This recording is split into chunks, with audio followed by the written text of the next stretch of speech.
So imagine what a generation of Carroll County homegrown tech entrepreneurs would look like. What kind of opportunities they would bring to our area, what kind of pitches they'd be giving about their tech startup on this very stage. And now I want you to think about the kind of place that would foster an environment where young people could grow and develop into those tech entrepreneurs. We've imagined it, we've seen it, and now we're ready to make it a reality. We call it Codeland.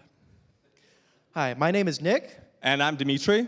And the third member of our cohort is Riley Holmes. He's not here today, though. He's not here today because we told him to come on Friday.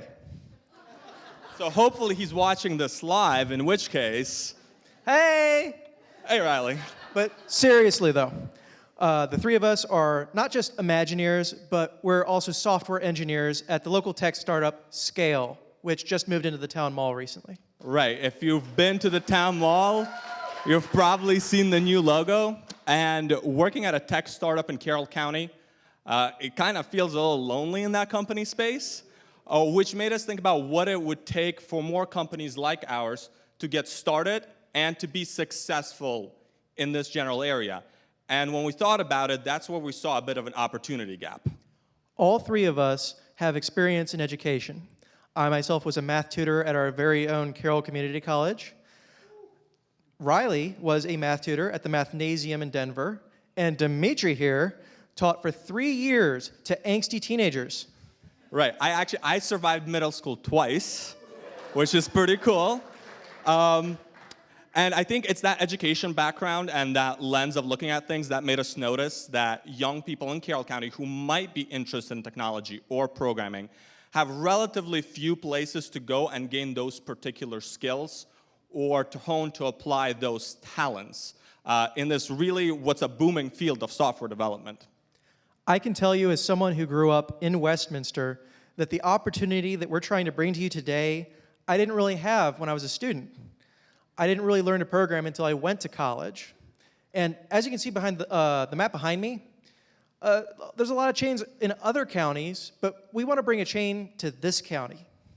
Right, and as Nick will probably tell you, you really don't have to wait all the way until college to get into programming, which is why Codeland would be a place for middle and high school students to come, get instruction in real-world programming languages, learn coding patterns, learn software development algorithms, which at the end of the day, that's the kind of stuff that really ends up being on your professional resume one day. We're not reinventing the wheel here. We're just taking real, proven resources and organizing them into a structure. And what's important is how we build that structure. It makes it to where children can understand the content. Right. I think it's that confluence of our education experience and our engineer experience, which allowed us to put together a curriculum which we think could get somebody who's at a very beginner level, work and swivel through that curriculum, play to their strengths, play to their interests, pace it properly, until they get to a place where they can themselves create some really cool, some really creative stuff, while at the same time working on their logic, working on their math, and becoming all around just a well-rounded student. Every time one of our students will be sitting down and working on these problems, they're going to be building real problem-solving skills and also have the opportunities to work on challenges that will prove mastery. Right, and while we do want Codeland to be a place to pick up a lot of skills, we don't want it to be just a place to come take lessons, get some tutoring hours. Ultimately, the goal is for this to become a hub for like-minded people, for tech-minded people to come together, to network, to make friends, to find collaborators, to make something together, and create a community to which they're giving back just as much as they're learning. And as part of building that community, we would need to hire locally and get talented mentors to teach students at about 1 mentor to every 5 students. At least right now, our goal is to capture that 3 to 6 p.m. after-school crowd with about 15 to 20 students to start at 2 to 3 days a week, running at only about $15 for a session, and we'd be recommending about 2 to 3 hour sessions to really get in depth. We're ready to fill that critical gap in Carroll County. Yep. Thank you.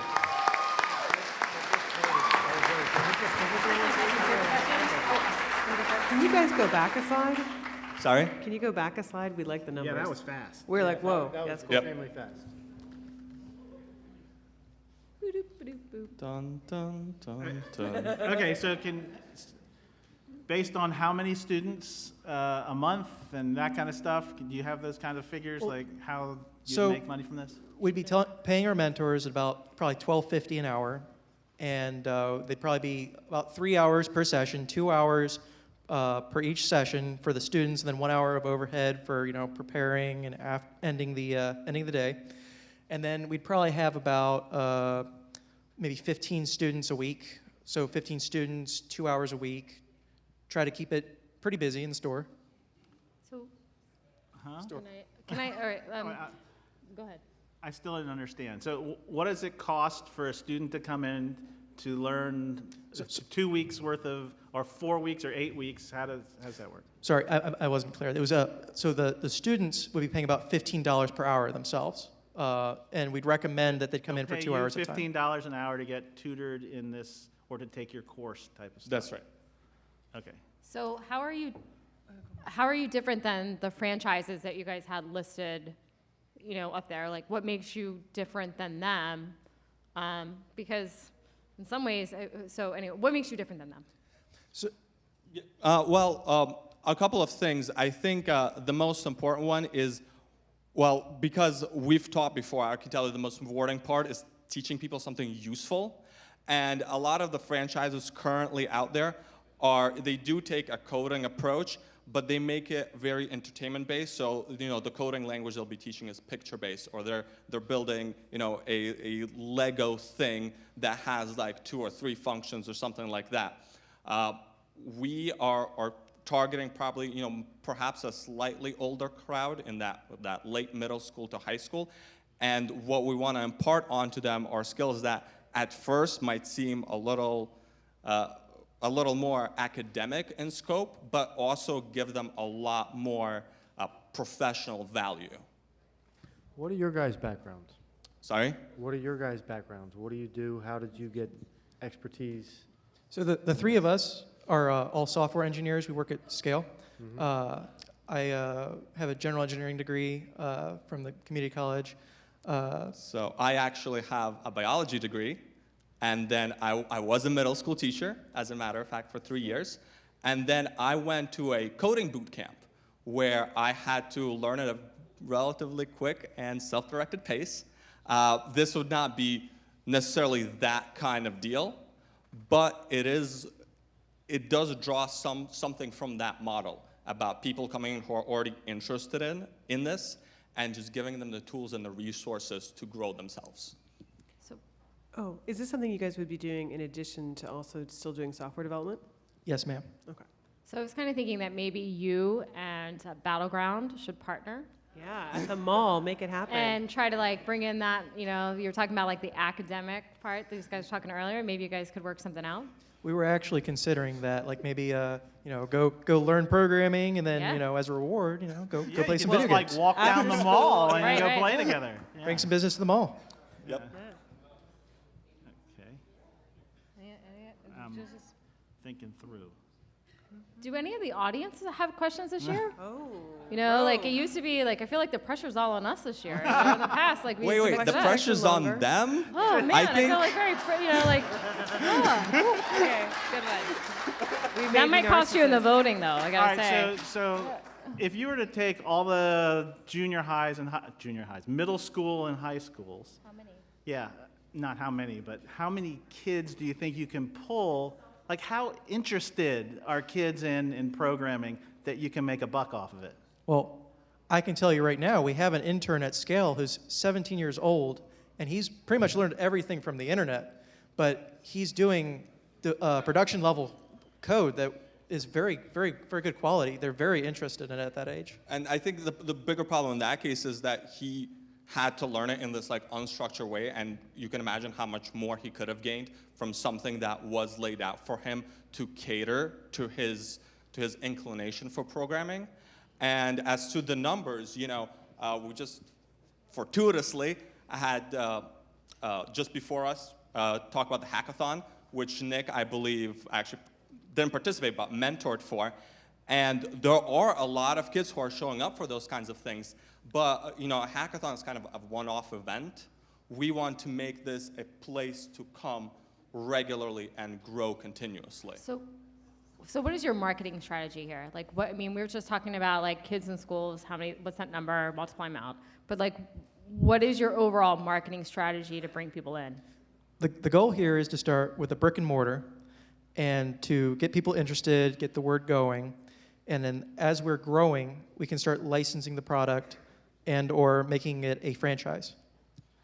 And on the kind of getting more of those local customers part, I think we are, in fact, very interested in going directly to the schools that are out here in the community. Again, like having been a teacher, I know teachers do look out for those things to get their students involved in all the time and are generally very receptive to that kind of proposition. And we'd be going directly to them and telling them about what we're offering. Seems like it would be better if you just went to the schools and offered your, service to them and right on their site. To me, what is the benefit of doing this in person compared to doing it online? The mentorship. That mentorship is critical. I can tell you personally, having that mentorship of having somebody that can tell you how to go about and do these things, it's very important to people. Right. Some people might be able to figure it out from a book, but once you get, it's just also not a thing for everybody to just do it by themselves. And if you can do that, that's great, but there are so many people out there who need something more, who need that personal touch, and that's what we're trying to provide. Right, so have you guys started at all with this? Have you tested out? This is like brand new. This is just like the new idea. This is what we're thinking about doing, right? I mean, we have been working on Considering it. Working on it. Okay, got it. So are you going to be teaching soft skills to these kids, like how to talk on the phone and, oh, come on! We can go for it.